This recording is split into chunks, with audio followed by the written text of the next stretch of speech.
आज गोलीय दर्पण के बारे में समझेंगे कि गोलीय दर्पण के लिए फोकस दूरी तथा दर्पण से वस्तु और प्रतिबिंब की दूरियों में संबंध। कैसा संबंध? यूवीएफ में संबंध। देखिए, यूवीएफ में संबंध ऐसा एक संबंध है, एफ जो है उसकी फोकस दूरी है, यू जो है उसके वस्तु की दूरी है, वी जो है उसके प्रतिबिंब की दूरी है। उसके बारे में आज आपको बहुत अच्छे से कहेंगे कि एक बार में ही आप क्लियर कर लेंगे उसको। तो देखिए, हमारे वीडियो को आप अंत तक देखिए। इस वीडियो को जब आप अंत तक देखेंगे तभी आपके यूवीएफ में संबंध समझ में आएगा। तो देखिए, अवतल दर्पण के लिए, वो भी किसके लिए? अवतल दर्पण के लिए लिखा है माना M1 M2 एक अवतल दर्पण है। माना M1 M2 क्या है? एक अवतल दर्पण है। उस अवतल दर्पण का मतलब होगा जिसका ध्रुव P है। जिसका ध्रुव क्या है? P है। इसके मुख्य अक्ष पर एक वस्तु ओ डैश, ये एक वस्तु है ओ डैश रखी है। वस्तु के बिंदु यस से चलने वाली किरण दर्पण के बिंदु यस पर गिरती है। दर्पण के बिंदु यस पर गिरती है। कहां से चलती है वो किरण? वो यस किसी बिंदु से चलकर दर्पण के यस बिंदु पर गिराई जाती है। वस्तु बिंदु ओ डैश से चलकर बिंदु यस पर गिरती है। गिरने के बाद क्या होगा? उसका परावर्तन, तथा परावर्तन के पश्चात मुख्य अक्ष से फोकस दूरी से होकर गुजरती है। उसकी मुख्य फोकस दूरी जो है वो एफ है, उससे गुजरती है। तथा बिंदु यस से चलने वाली दूसरी किरण, बिंदु यस से चलने वाली एक ये किरण होगी, एक ये किरण होगी। दूसरी किरण वक्रता केंद्र सी पर, वक्रता केंद्र का मतलब होगा ये सी है, सी से होकर गुजरती है और दर्पण से परावर्तन के पश्चात उसी पथ में वापस लौट जाती है। उसी पथ में कैसी हो जाती है? वापस लौट जाती है। ये दोनों किरणें बिंदु आई पर मिलती हैं। ये दोनों किरणें कहां पर मिलती हैं?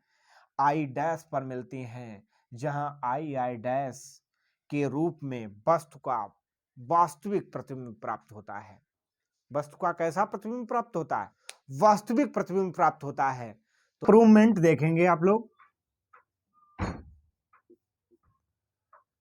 कि देखिए, फिगर से आप कॉन्सेप्ट कैसे समझेंगे कि जैसे कि ओ और ओ डैश जो हमारी है वस्तु है, और आई डैश जो है वो उसका प्रतिबिंब है। ये आपकी एक इमेज है, ये आपका एक डिस्टेंस है। इसीलिए बोला गया डिस्टेंस और इमेज के बीच में आपका एक संबंध होगा, जिसमें क्या होगा? एन एस जो होगा एक पोल होगा, एन एस जो होगा एक पोल होगा। तो पोल से वस्तु की दूरी कितनी होगी और पोल से ही प्रतिबिंब की दूरी कितनी होगी, वो हमारे आप वीडियो को आप अंत तक देखिए और आपको पूरा कॉन्सेप्ट इस वीडियो में बताया जाएगा। हमारे चैनल को आप लाइक और सब्सक्राइब करना ना भूलें। तो पहले आप इस वीडियो को अंत तक देखेंगे, क्यों संबंध आपको यूबीएफ में प्रूफ करा रहे हैं। तो पहला हमारा त्रिभुज जो होगा वो त्रिभुज कौन सा होगा? ओ और ओ डैश सी होगा हमारा, ओ डैश सी। दूसरा त्रिभुज जो होगा वो हमारा, तथा दूसरा त्रिभुज कौन सा होगा? सी आई डैश, ये हमारा त्रिभुज होगा। इसके अकॉर्डिंग एक इक्वेशन बनेगी, तो वो कौन सी इक्वेशन होगी? वस्तु अपान प्रतिबिंब की बनेगी। तो वस्तु का मतलब होगा इसका मतलब आई ओ डैश, इसका मतलब होगा आई डैश। जब आई डैश हो जाएगा तो उसी के अकॉर्डिंग हमें क्या करना है? अब इसकी डिस्टेंस जो है वो सीओ है, अपान में इसकी डिस्टेंस जो होगी वो आपकी आई सी होगी। ये हमारा इक्वेशन नंबर 1 हो जाएगा। प्रूवमेंट में ये चीज आप बहुत ध्यानपूर्वक समझेंगे सही से। इसी प्रकार आपका क्या होगा? इसी प्रकार त्रिभुज हमारा होगा आई डैश आई एफ, तथा दूसरा त्रिभुज हमारा कौन सा होगा? S N F. दूसरा त्रिभुज हमारा होगा एस एन एफ, तो इसका मतलब आपका हो जाएगा N F upon I dash is equal to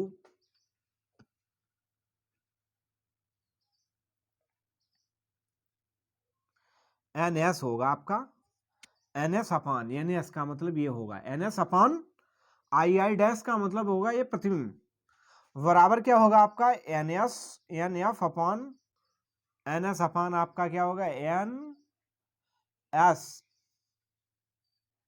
N F upon आपका हो जाएगा आई एफ या एफ आई लिख लीजिए, कोई दिक्कत नहीं, एफ आई, क्योंकि तीर जो होगा वो इधर की ओर डिस्टेंस से आ रही है सारी। उसके बाद आपको करना क्या है कि ये पोल आपका कितना है, वो भी एक पोल है और ये भी एक पोल है। जब पोल दोनों हैं तो इसका मतलब होगा, जब पोल एक होगा तो इसी प्रकार तब एन एस बराबर आपका हो जाएगा ओ डैश। जब दोनों बराबर हो जाएंगे तो इसका मतलब एन एस जो होगा वो O dash upon I dash बराबर N F upon I F. ये ओ डैश जो होगा वो एन एफ बराबर है, इसलिए दोनों बराबर दूरी है। समीकरण नंबर आपका 2 हो जाएगा। अब देखेंगे समीकरण 1 और समीकरण 2 दोनों के साइडें एक दूसरे के बराबर हैं, ये दोनों बराबर हैं तो ये भी दोनों बराबर होंगी। तो लिखेंगे समीकरण 1 बा 2 से, इसका मतलब दोनों बराबर, तो आपका हो जाएगा सी ओ अपॉन आई सी बराबर N F upon F I. N F जो होगा वो हमारी एन एफ जो मान लिया कि बिंदु यस दर्पण दर्पण के ध्रुव P के समीप है, समीप है, इसलिए आपका क्या हो जाएगा एन एफ बराबर आपका क्या हो जाएगा एन एफ बराबर हो जाएगा पी एफ, क्योंकि एन एफ जो होगा वो बराबर किसके हो जाएगा पी एफ के बराबर होगा, क्योंकि ये पोल के नजदीक होगा। तो आपका रिलेशन यहां पर बन जाएगा सी, क्या बन जाएगा सी ओ आई सी बराबर N F P F upon F I. ये समीकरण नंबर जो 3 आया है यही मेरा मेन इक्वेशन है। इस इक्वेशन का कॉन्सेप्ट में पूरा ही प्रूवमेंट इसी पर आधारित होगा, पूरा कॉन्सेप्ट इसका समझना सही से। तो हमारा है वो सीओ डिस्टेंस हमें निकालनी है, तो सीओ निकालने के लिए क्या होगा, तब सीओ बराबर हमारा हो जाएगा, पूरी डिस्टेंस हमारी है ओपी पीओ, पीओ माइनस आपका हो जाएगा सी पीसी, पीओ माइनस हमारा हो जाएगा पीसी, और उसके बाद दूसरी डिस्टेंस हमारी पीएफ जो होगी वो आपकी पीएफ निश्चित डिस्टेंस है इसलिए वो आपकी क्लियर रहेगी। उसके बाद हमारा आएगा आईसी, आईसी क्या होगा, आईसी निकालने के लिए आपको पता होना चाहिए P C minus P I, P C minus P आई।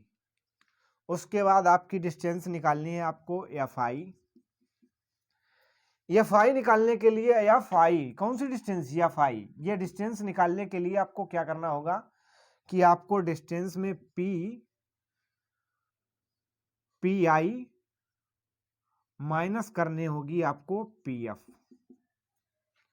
यह डिस्टेंस आपको माइनस करनी होगी। इसके अनुसार आपको यह डिस्टेंसें पता होने के बाद आपको पता क्या होना चाहिए कि हमारा पीओ कितना है, पीओ जो है वो हमारा माइनस का यू है, माइनस का यू, और पीसी जो हमारा है वो कितना है माइनस का आर, और पी आई जो है वो हमारा कितना है माइनस का बी, और पी एफ बराबर हमारा है माइनस का एफ। ये 4 डिस्टेंस से आपको क्लियर पता होनी चाहिए। जब पता होगी तो आप इसका मान इसमें रखेंगे तो बहुत आसानी से आपको सॉल्व हो जाएगा। तो उसी बराबर P O minus P C upon आपका क्या हो जाएगा,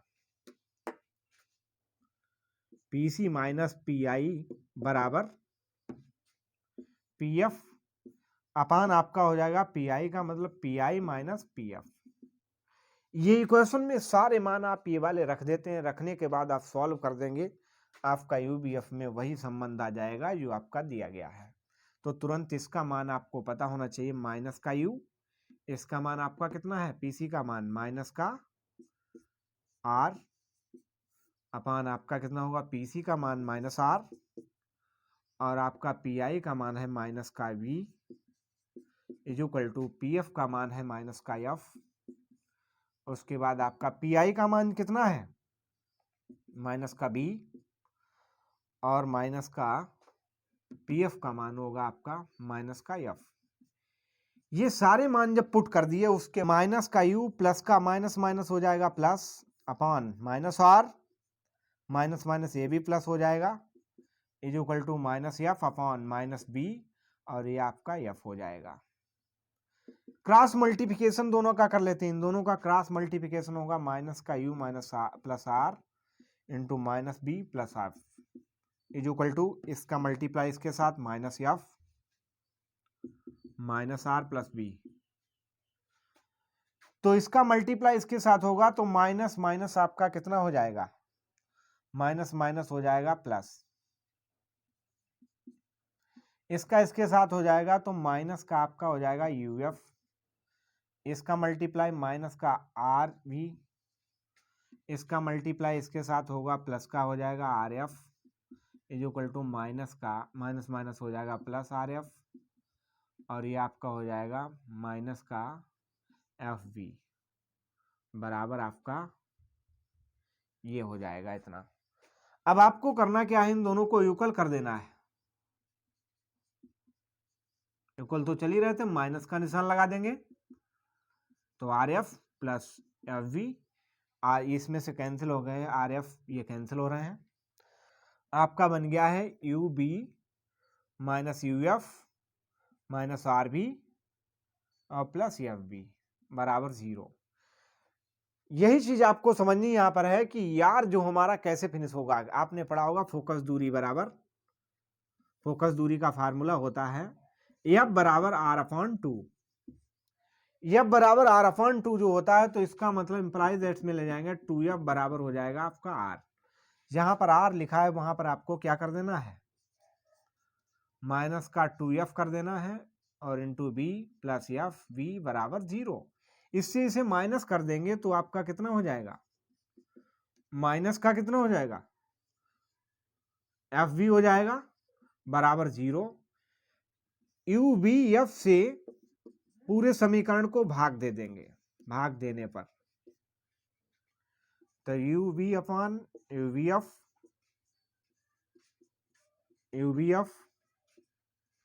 F upon U B F बराबर 0। इसमें जो कैंसिल हो रहा है वो कैंसिल कर दीजिए आप,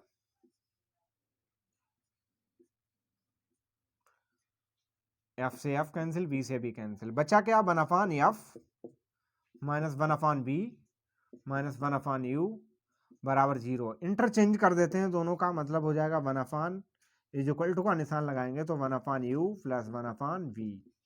ये हमारा एक रिलेशन प्रूवमेंट होके आ जाएगा, किसमें आ जाएगा, यूवीएफ में संबंध। ये हमारे बच्चों के सभी के समझ में आया होगा। ये सबसे सिंपल किसके लिए है, अवतल दर्पण के लिए है। यह आपका क्या हो जाएगा, दर्पण की फोकस दूरी के लिए फार्मूला प्रूव करने के लिए पूछा जाए तो आपको यही कॉन्सेप्ट से प्रूव कर देना है। उसके बाद हमारे चैनल को लाइक और शेयर सब्सक्राइब करना ना भूलिए हमारे प्यारे बच्चों। ऐसे ही आपको एक दूसरा कोई